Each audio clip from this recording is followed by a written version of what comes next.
karena kalian telah naik ke kelas 8. Di kelas 8 ini, kalian akan tetap belajar bersama ibu. Sudah lama kita tidak bertemu, tidak belajar bersama. Hari ini kita akan belajar bab 1 tentang memahami arti kedudukan dan fungsi Pancasila. Coba kalian buka bukunya. Oke, sudah dibuka. Sebelum kita masuk ke dalam kedudukan dan fungsi Pancasila, kita harus mengetahui apa sih Pancasila itu? Tentu kalian sudah tahu semua. Pancasila adalah dasar negara. Pancasila diambil dari bahasa Sanskerta, yaitu dari kata panca dan sila. Panca yang berarti 5 dan sila yang berarti sendi atau dasar. Dalam artian di sini berarti pelaksanaan kesusilaan yang 5. Bisa dibaca di bukunya. Pelaksanaan kesusilaan yang 5 itu yang pertama, dilarang melakukan kekerasan. Yang kedua, dilarang mencuri. Yang ketiga, dilarang berjiwa dengki. Yang keempat, dilarang berbohong. Dan yang kelima, dilarang mabuk atau minuman keras.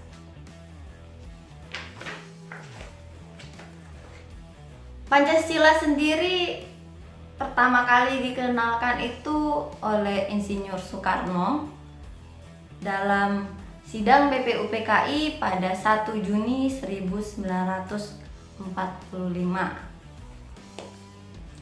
Insinyur Soekarno berpendapat bahwa Pancasila itu adalah isi jiwa bangsa Indonesia. Sehingga Pancasila bukan hanya saja falsafah negara, melainkan falsafah bangsa Indonesia. Dan Pancasila menurut Muhammad Yamin adalah 5 dasar yang berisi tentang pedoman dan aturan tentang tingkah laku yang penting dan baik.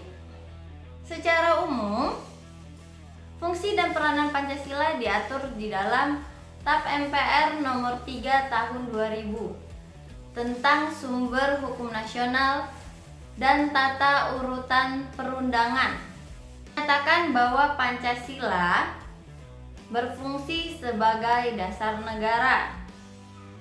Yang artinya di sini Pancasila digunakan sebagai dasar dalam penyelenggaraan pelaksanaan ketatanegaraan, baik dalam bidang ideologi, politik, sosial budaya, ekonomi, dan pertahanan keamanan. Fungsi dan peranan Pancasila sebelumnya telah kita kenal. Bisa dilihat di bukunya. Ya, di halaman nomor 4. Di situ ada 7. Yang pertama, fungsi Pancasila sebagai jiwa bangsa Indonesia, di mana berfungsi agar bangsa Indonesia tetap hidup di dalam jiwa Pancasila. Yang kedua, Pancasila sebagai kepribadian bangsa Indonesia.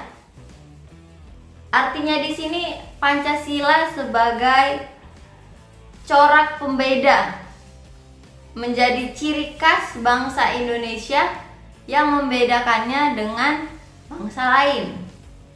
Yang ketiga, Pancasila sebagai sumber segala sumber hukum. Gimana ya artinya di sini? Segala hukum yang ditetapkan oleh pemerintah yang berlaku di Indonesia itu harus tunduk dan bersumber dari Pancasila itu sendiri. Tunduk dan bersumber dari Pancasila itu sendiri. Jadi ketika pemerintah membuatkan peraturan atau perundang-undangan, Itu semua harus bersumber, tidak boleh bertolak belakang dari Pancasila itu sendiri.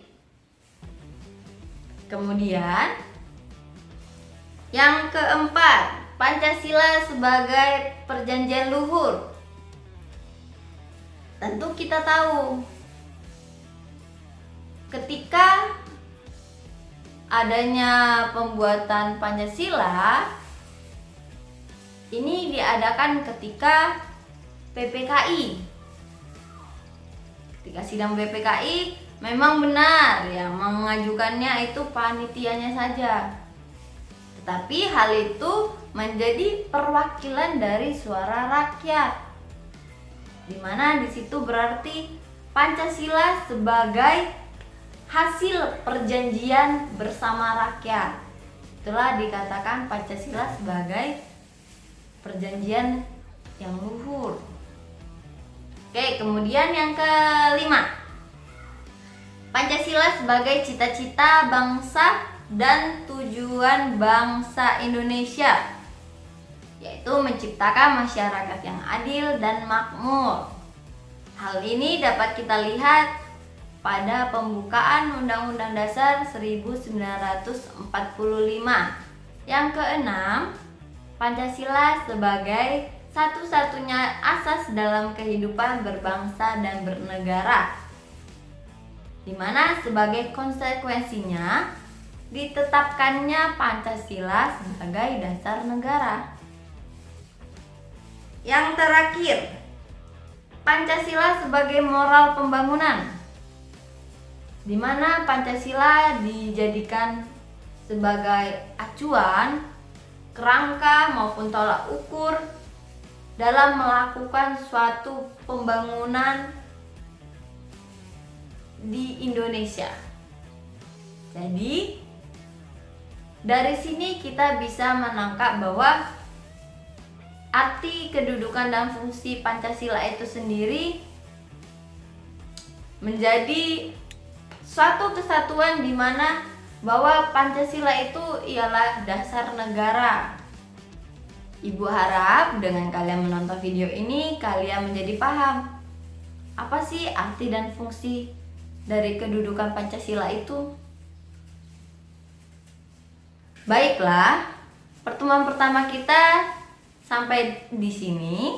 Sampai jumpa di pertemuan selanjutnya. Jangan lupa untuk belajar, dan nanti ibu akan memberikan tugas melalui classroom. Silakan dikerjakan. Sampai jumpa.